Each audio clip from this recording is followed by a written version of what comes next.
Hello everyone. तो जैसा कि आप सभी को पता है एसओएल के फिफ्थ सेमेस्टर के एडमिशन स्टार्ट हो गए हैं। अब ऐसे में थर्ड सेमेस्टर के स्टूडेंट्स की लगातार क्वेरीज आ रही हैं कि थर्ड सेमेस्टर के एडमिशन कब से स्टार्ट होंगे। अभी हमारे सेकंड सेमेस्टर के रिजल्ट भी नहीं आए, तो क्या पहले रिजल्ट आएंगे या पहले एडमिशन स्टार्ट होंगे।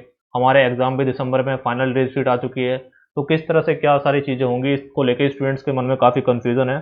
तो इस वीडियो में मैं डिटेल में आपको समझाने की कोशिश करूंगा कि ये पूरा प्रोसीजर आपका एडमिशन का किस तरह से चलेगा और आपके पहले रिजल्ट आएंगे या पहले एडमिशन होंगे। ये सारी क्वेरीज जो हम इस वीडियो में देखेंगे। तो पहले एक चीज़ मैं आपको समझा दूं, अगर आप फिफ्थ सेमेस्टर के एडमिशन का फॉर्म आपने देखा होगा तो उसमें आपने देखा होगा कि इसमें फिफ्थ सेमेस्टर के एडमिशन फॉर्म में आपको सेमेस्टर फिफ्थ के भी सब्जेक्ट सेलेक्ट करने हैं और सिक्स सेमेस्टर के भी सब्जेक्ट सेलेक्ट करने हैं। इसका मतलब क्या है, सिक्स सेमेस्टर के सब्जेक्ट सेलेक्ट करने के लिए आपको क्लियर होना चाहिए कि फोर्थ सेमेस्टर में आप किस सब्जेक्ट में पास हैं और किस सब्जेक्ट में फेल हैं। उसके बाद ही आप सिक्स सेमेस्टर के सब्जेक्ट फिल कर सकते हैं। इसी तरह से मान लीजिए अगर आप थर्ड सेमेस्टर का फॉर्म फिल कर रहे होंगे तो उसमें एक कंडीशन तो ये है, एक ऑप्शन तो ये है कि आप थर्ड सेमेस्टर के भी सब्जेक्ट सेलेक्ट करेंगे और फोर्थ सेमेस्टर के सब्जेक्ट सेलेक्ट करेंगे।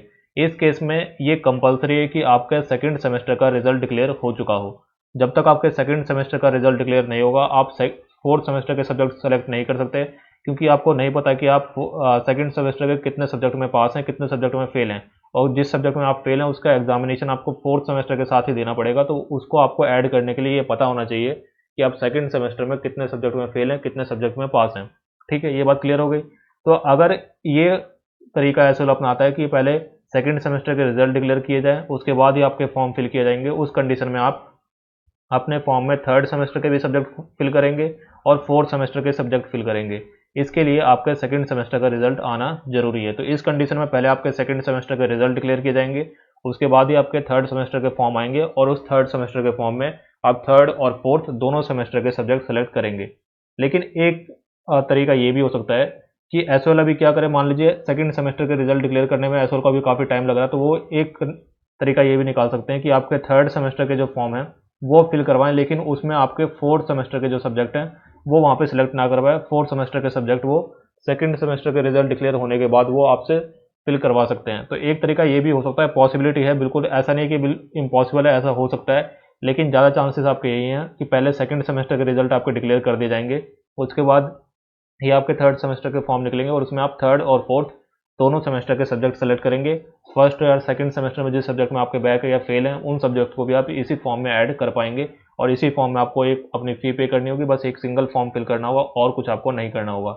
लेकिन इन केस अगर सेकंड सेमेस्टर का रिजल्ट डिक्लेयर नहीं हो पाता है और एग्जामिनेशन की डेट काफ़ी पास आ जाती है, तो उस केस में ये पॉसिबिलिटी है कि अभी वो आप थर्ड सेमेस्टर का जो फॉर्म फिल करवाएंगे उसमें फोर्थ सेमेस्टर के सब्जेक्ट वो सिलेक्ट ना करवाएं, सिर्फ थर्ड सेमेस्टर के सब्जेक्ट वो सिलेक्ट करवा लें और फोर्थ सेमेस्टर के सब्जेक्ट वो सेकंड सेमेस्टर के रिजल्ट आने के बाद सिलेक्ट करवा सकते हैं। दोनों ही ऑप्शन अभी ओपन है। ज़्यादा चांसेस इसी बात के हैं कि पहले सेकंड सेमेस्टर का रिजल्ट आएगा उसके बाद आपके फॉर्म फिल होंगे, लेकिन कुछ चांसेस इस बात के भी हैं कि आपके पहले सेकंड सेमेस्टर का रिजल्ट ना आए, पहले आपके थर्ड सेमेस्टर के जो फॉर्म है वो फिल करवा दिए जाएँ। तो उम्मीद है आपको ये चीज़ें समझ में आई होंगी। मैं दोबारा से क्लियर करके इसको साफ साफ रिपीट कर दूँ कि ज़्यादा चांसेस इसी बात के हैं कि पहले आपका सेकंड सेमेस्टर का रिजल्ट आ जाएगा उसके बाद ही फॉर्म फिल होगा। इस कंडीशन में आपको थर्ड और फोर्थ दोनों सेमेस्टर के सब्जेक्ट सेलेक्ट करने होंगे और फी पे करनी होगी।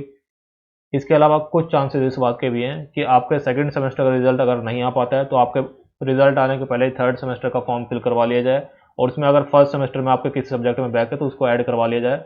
बाकी जो फोर्थ सेमेस्टर का सब्जेक्ट है वो आपके सेकंड सेमेस्टर का रिजल्ट आने के बाद फिल करवाया जाए और उसमें अगर सेकंड सेमेस्टर में किसी सब्जेक्ट में बैक आती है तो उसमें आपको उस सब्जेक्ट को आपको यहाँ पे ऐड करना पड़ेगा। इस केस में क्या होगा, आपको फ़ी जो है इसी के साथ थर्ड सेमेस्टर के साथ पे करनी पड़ेगी और फोर्थ सेमेस्टर का जब आप सब्जेक्ट सेलेक्ट करेंगे उसमें आपको कोई भी फ़ी पे करनी नहीं पड़ेगी। तो ये जनरली ये दो ऑप्शंस है, इसमें से ज़्यादा चांसेस अभी भी सेकंड सेमेस्टर का रिजल्ट आने के बाद आपके फॉर्म फिल करने की है। तो ये स्टूडेंट जो कंफ्यूज हो रहे हैं उनके लिए मैंने ये बता दिया। बाकी जो भी कंडीशन रहती है, जब भी रिजल्ट आता है, एडमिशन फॉर्म होते हैं, तो सारी डिटेल्स आपको प्रोवाइड की जाएगी, सारी इन्फॉर्मेशन आपको दी जाएगी। आप चैनल को सब्सक्राइब करके रखें। अगर आपने चैनल सब्सक्राइब कर रखा है तो कोई भी इन्फॉर्मेशन आपसे मिस नहीं होगी। और कोई आपकी क्वेरी हो तो डेफिनेटली आप कमेंट सेक्शन में लिखें। For the time being that's the end of the video.